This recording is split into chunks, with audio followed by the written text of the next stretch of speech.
Chapter 3. It was 1 o'clock in the morning. There wasn't a chance in hell Morgana was conscious enough to even answer the phone, let alone understand Raven's bitching, and the man slowly easing from her body looked like a sated demigod as he sat on the couch at her feet. Uncomfortably aware of her nudity, Raven hauled the thin blanket from the back of the couch as she sat up herself, pulling it around her almost desperately. She could feel his eyes on her, watching her with that eagle-like glare of his. "You should have told me." He sighed then, running his hands over his hair as he breathed out roughly.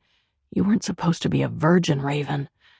She turned and gaped at him in disbelief, nearly speechless at his comment and the irritable tone of his voice. "Well, excuse me, Mr. Experience," she snapped in reply. "What does my being a virgin have to do with anything anyway? What was I supposed to do, excuse myself and go get fucked by someone else before you had your turn?" He grimaced before turning his head to look at her, and she really wished he wouldn't look at her that way, all satisfied and sated and considering another round. "I wouldn't try it now if I were you," he grunted, reaching out to touch her hair as she pulled back from him. "I wouldn't be happy."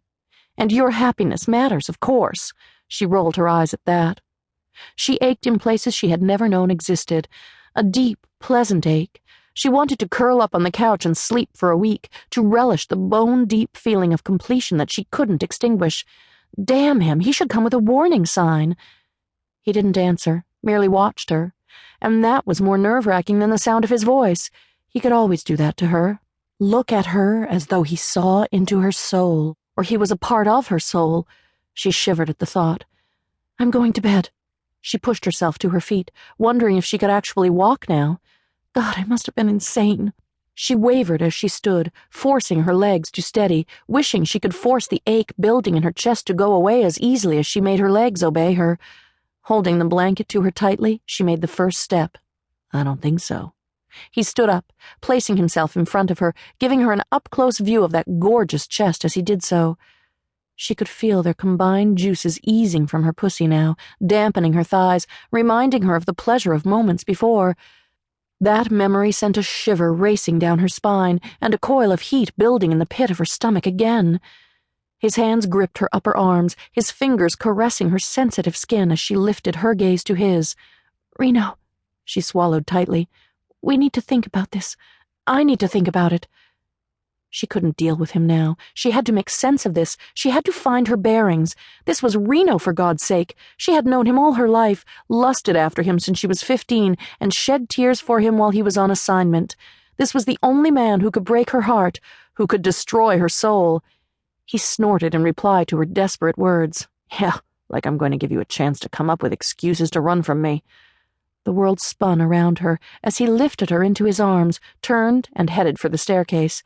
She clutched his shoulders, fighting to force back the melting sensation in the center of her chest. He was carrying her with little or no effort, taking the stairs quickly and moving into her bedroom. "I'll help you shower." "I don't need any help showering." The panicked sound of her own voice shocked her. He moved into the bathroom.